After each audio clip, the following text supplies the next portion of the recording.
was in college, and I used to have this frustration that people aren't doing enough with their time and with their lives. Because of those things, the life that we lived was drastically different than that security guard. Now, can you use a mobile phone to standardize some of that? So basically, as a basic sa thought tha, based on which we started. And with this basic thought, we said, okay, we don't know exactly what to do yet, but there's a problem to solve here. And we started with Josh Talks, where the goal was, can you give rural youth access to role models? Just like all of us had access to people like Steve Jobs through YouTube, this didn't exist for rural India. So, so kids growing up in villages were looking up to politicians or cricketers or actors, and that's pretty much it. Or, they had their own fathers to look up to, and their own fathers weren't really, sadly, going out there and doing good things. So we said, okay, can you give rural youth access to relatable role models? And that's what Josh Talks was. People who came from nothing and made something of themselves. So, for example, a Dalit farmer's son who became a doctor at AIMS. That's a phenomenal story. Doesn't happen. And he said, let's just put this out on YouTube and see what happens. And that was the first product, Josh Talks. And then the second product, once that started to do well, we launched Josh Skills, because the goal is to unlock human potential, right? Talk is not unlocking anybody's potential completely. It's a very small part in the larger vision. And therefore came Josh Skills, where we are, the first skill that we are teaching to this audience is English, because we believe that if you do not know English, so English is not about getting a job. Right. English is about getting access to the world's information. Because if you do not speak fluent English, you cannot access a lot of YouTube. You cannot access a lot of the educational resources that are available online. You can't read some of the books that we have read and have gone on to define the kind of people we have become. So English is super critical if anybody in this audience has to go out there and do well in their lives. And we said, okay, that's the next thing we're going to do. And we got to solving English. In the future, Josh will do lots of other things that are in line with unlocking human potential. We do about 25 million unique people watching a Josh Talks every month on YouTube.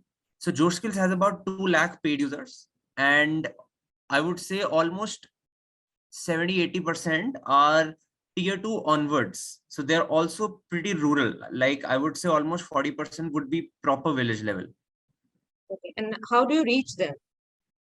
So our only channel of reaching them currently is through a YouTube channel. So on a YouTube channel, people come and watch the talks. At the end of the talks, we talk about another product of Josh, which is an English learning app, and people come and download it. Now, what we've also seen has become a massive channel is people telling their friends about it. So Josh Skills is not a content app at all.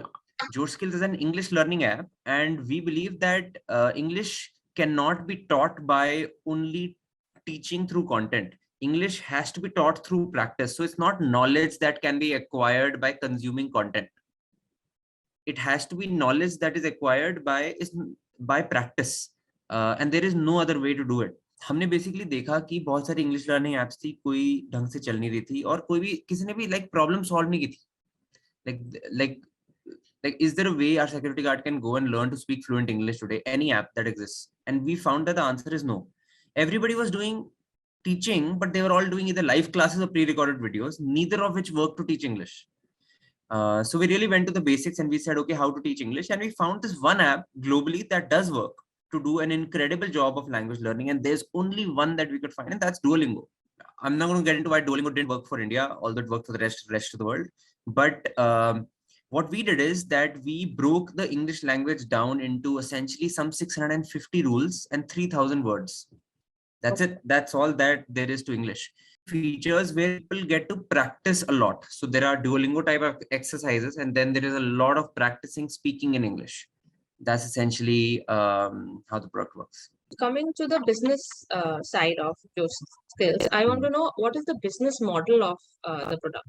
The business model is, so currently how it works is that you come into the app and you get a 1-day free trial. Okay. And after 1 day, you can choose to buy the subscription of the course, which is 1 year subscription for 500 rupees, or you can buy all the courses on the app, which is English and about 40 other courses for about 1,000 rupees a year. this is only today. We don't intend to keep this model for the future as well. We'll be trying out various other models. Right now, I would say the focus is not on monetization, because although we have 2 lakh paying users and it is growing, and even monetarily, like one could argue that it is doing like better than a lot of other products out there. The goal is to fundamentally solve for the problem of learning English. In the primary source for revenue is the subscription amount that you get from the subscribers. Is For it the Josh right? Skills app, yes. Yes, yes. I mean, the revenue is like you mean per month? Per month, yeah, if you can just tell me. I'll just yeah, so it depends, somewhere between 30 to 40 lakhs a month currently is what we're doing. Okay. And it also mentioned that the next target of yours is to reach 3 million paid users. So Yes. how do you plan to get it, and what is the acquisition cost? So we don't have any acquisition cost because we do this on a YouTube channel. So we've stayed focused on not spending any money on marketing whatsoever. We do a little bit of remarketing, but that's just also to the Josh Talks users already. So it's not really like marketing that we do at all. So essentially, you could say we don't spend any money on marketing. So acquisition cost is essentially zero. And also we are completely product-led sales. So there is no salesperson on the other end calling anybody. It's completely product-led. So we've tried to cut on those costs completely and focus as an organization on product. Now, the goal is to reach 3 million paid users per year. And the reason we need to reach that, okay, the path to that is there are about 150 to 200 million people who want to consciously learn to speak fluent English. And all of this audience can afford to pay some amount of money to do that. Now, we don't know what that amount is going to be, and we don't even know what the business model completely is going to be. Are we going to charge all of these users, or is it going to be like a freemium service like Duolingo, where 99% of the users will use it for free and 1% will pay a much higher sum than 500, something like 15,000, or like even 20, 25,000 for that course. However, to get 3 million paid users, that's a very large amount for an education app. So what our complete focus is going to remain, make a product that is so inherently fantastic that people share it with their friends. So as you said, there is no marketing or advertising cost in whatever revenue is being generated, right? So but there must be some other costs. There must be some other spendings out of the revenue that is being generated. So what are the primary the team is the only primary cost. Okay. Essentially, this has become like a social network for people, because let's say you and I meet and we speak on the phone for 40 minutes practicing our English. We will definitely become, well, more than just two people who did not know each other. In many cases, people are becoming friends. They're getting to know each other. They're uploading their profile photos on the platform. They're connecting with each other on a recurring basis. We're also coming up with a lot of features like games, where now, let's say you and I practice on a daily basis. Now we can play chess and practice our English while playing chess. Yeah, so we are thinking maybe we'll do English games, but maybe we won't do English games also. We'll just do games where a lot of conversations take place. Like, let's say you and I are in a team and we are playing against Devlina and our co-host here. And what will happen is that you and I are in the same team and we have to take a step. Now, both of us will now, so chess game goes on for how many? 20, 30 minutes? So now for 20, 30 minutes, you and I are going to talk in English, discussing chess. I think we should do this. I think we should move the Hathi Aage. I think we should move the king here, right? So it essentially, we are forcing people in a gamified way to have conversations in English, just like you and I would even in real life. Right. So that means you're spending a lot on the product development part. Correct. And the rest is on the team which you have. So what is the percentage of spending that you dedicated to the product development and the team or the other operational cost? So I think there are essentially two costs. Team and product development is essentially the same cost, because the entire team, there is only a product team. There is no other team, right? It's only Right. tech and product. Right. Because there is no content team, there is no other cost like that. So there is the product development cost, and then of course there's infrastructure cost, and then there's operations cost. In infrastructure essentially is Google GCP that we use, and Agora who we use, and apart from that is the team. So primary cost is the team. I would say almost like 90% is tech and Team product and the product development. cost. 80%. Correct. And then probably 5% to the operations and the Yes, infrastructure. you could say, yeah. You target reaching 11 crore revenue by building a strong visibility among international markets. So how do you plan to reach this huge revenue, and what are the expansion plans? So 11 crores would not actually be so huge, because yeah, I mean, like, we are already beyond that. We've already crossed 11 CR.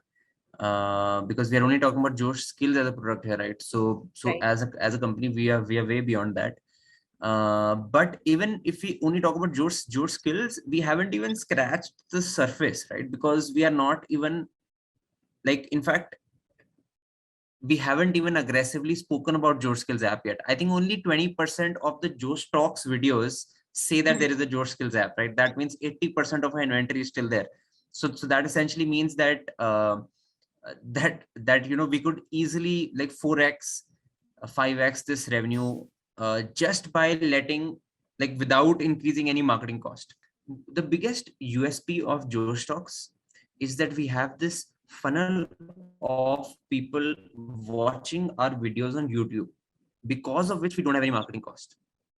And we have only used about 25%, 30%, like not even 30%, actually. You could say about 20-25% of that audience yet, because in the rest of the videos we don't even talk about our course. In all the other languages we don't even talk about the course. So we have actually just this month released the course in 6 other languages. So now Punjabi to English is also there, Malayalam to English is also there, Marathi to English is also there, Telugu and Tamil as well. Are you taking Josh Talks to international market? I'm sure it's already there. I mean, it's on YouTube, right? Or the Josh Skills as a product to the international market? So we'll be taking both, because one cannot go without the other. There is no, so we don't believe that Josh Skills is different from Josh Talks, because it is intertwined. It's okay. You could think of Josh Talks as a marketing for Josh Skills. And are there any key markets in India that you plan to penetrate? So for us, English, so we don't really focus on geography as the market, because the medium of distribution is a mobile app, and really it is focused on, so you could say, language across the country. And so we're focused on English today, and but that's not it. Like, we have within the organization work happening across various different areas. We're looking at all the issues that our users face with respect to their careers. So we've seen that one of the very big issues is they're currently also facing is in exam prep, because the current services that are offered are extremely high priced. So there is nothing below 20-30,000 for a course if you want to do a JEE course. So we haven't made a decision on it yet, but we may look at exam prep as a category as well. I was asking, what is the growth rate of your subscribers for Josh Skills? So we have about 2 lakh users in about a year and a half of existence. About, you could say, 2 years of existence. And, like, I would say, I think we're growing monthly, like 15, 20, 30% monthly. So Perfect. it was wonderful speaking to you. Thank you so much for your time.